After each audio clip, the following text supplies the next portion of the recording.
Yes, megastar గారి దగ్గర నుంచి మనం ఎన్నో నేర్చుకోవచ్చు. ఆయన ఇన్స్పిరేషన్ ఎంతో మందికి, ఎంతో కోట్ల మందికి ఉంది. మీరు ఆయన దగ్గర నుంచి నేను ఇది మెగాస్టార్ దగ్గర నుంచి నేర్చుకున్నాను అంటే ఏం చెప్తారు? ఏం నేర్చుకున్నారు? ఏం నేర్చుకున్నాను అంటే, ఇప్పుడు మీరు ఎవరో కదా, చిన్న ఆర్టిస్ట్, కానీ ఆయన మీ దగ్గర వచ్చి మీతో మాట్లాడి ఇలా నేను చేస్తున్నాను, ఇలా మీరు చేయండి, ఇట్లాగా అట్లా అని చెప్పడం, ప్లస్ మొన్న మీ సినిమా చూసా, భలే ఉంది తెలుసా మీ సినిమా అని అడగడం. తర్వాత నువ్వు నా సినిమా చూసావా, మన రిలీజ్ అయింది, చూసాను బా, మరి చూసినప్పుడు చెప్పలేదేంటి నువ్వు? ఓకే, నేను ఎలా చేశాను చెప్పాలి కదా. మెగాస్టార్ చిరంజీవికి హేమ మీరు బాగా చేశారని చెప్పాలా? అంతే కదా. అంటే ఆయనకి ఆర్టిస్ట్ అనమాట. ఆర్టిస్ట్కి ఎప్పుడు ఎలా ఉంటుంది, క్లాప్స్ కొట్టినా, విజిల్స్ వేసిన, ఆ రంగస్థలం మీద ఉన్న వాళ్ళకి అది ఒక ఆనందం అనమాట. అప్పటి నుంచి ప్రతిసారి నేను సినిమా చూసానంటే ఆయనకు ఒక మెసేజ్ పెడతా, ఎర్రగా తీస్తారు, చింపేశారు, అద్దరిపోయింది, ఇక్కడ ఇది బాగుంది, ఈ సాంగ్లో ఈ స్టెప్ బాగుంది, అది ఇది అని మాట్లాడతా. అంతవరకు నేను ఆయనకి యాక్టింగ్ బాగా చేశారని చెప్పే అంత సీన్ నాకుందా? ఐఎమ్ నథింగ్ కదా ఆయన ముందు నేను చెప్పడం ఏంటని అలా అని. ఆయన ఆర్టిస్ట్, హీరో కంటే ముందు ఆయన ఆర్టిస్ట్. కామెడీ సీన్స్ అంటే కామెడీ సీన్స్ ఎరగ్గా తీసేస్తారు. ఆయన దగ్గర అదే నేర్చుకున్నా. మనం ఎంత ఎదిగినా కూడా షార్ట్ బాగా చేశారు అని చెప్పడం, చెప్పించుకోవడంలో ఉన్న థ్రిల్ ఇంకా దేంట్లోనే ఉండదు. అలాగే కాకుండా చిన్న ఆర్టిస్టులను కూడా మనతో యాక్ట్ చేసేటప్పుడు కన్వీనియంట్గా వాళ్ళని చేసుకోవడం, మౌల్డ్ చేసుకోవడం మనకి అనుకూలంగా, అది ఆయన. ఎందుకంటే మెగాస్టార్ చిరంజీవి గారి ముందు డైలాగ్ చెప్పండి అంటారు కదా, ఒక టెన్షన్ ఉంటుంది. ఆయన ఎంత, మనం ఏంటి అనే ఒక భయం ఉంటుంది. ఆ భయం లేకుండా ఆయన కంఫర్ట్ చేసేస్తారు ఆ సిచ్యువేషన్స్ని.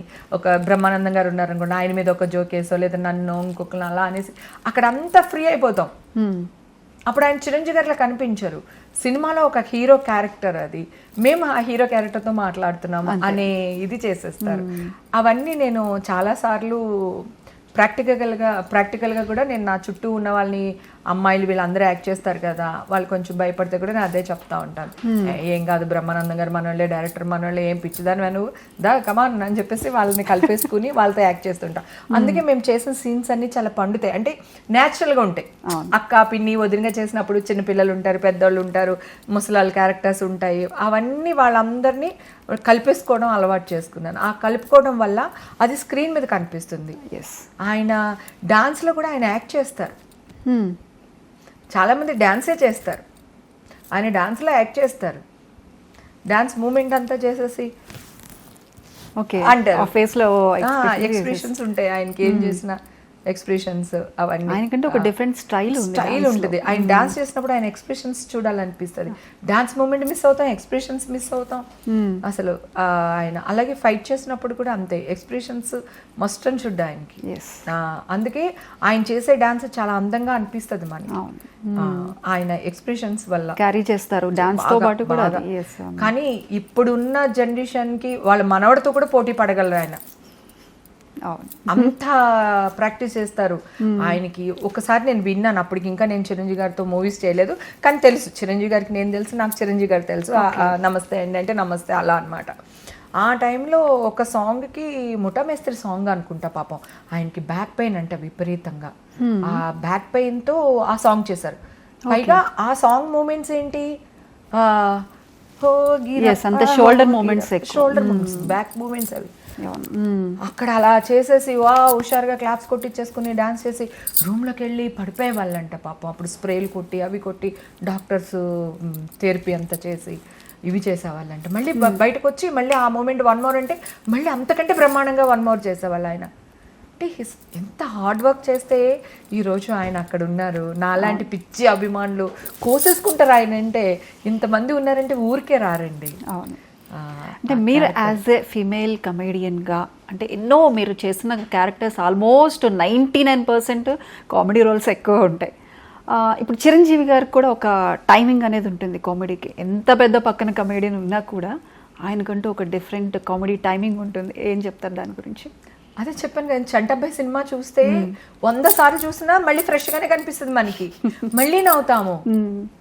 దాంట్లో శ్రీలక్ష్మి గారి క్యారెక్టర్ నాకు చాలా ఇష్టం. అంటే కొన్ని లక్షల సార్లు చూసేసాను అనమాట అండి ఆ సినిమా.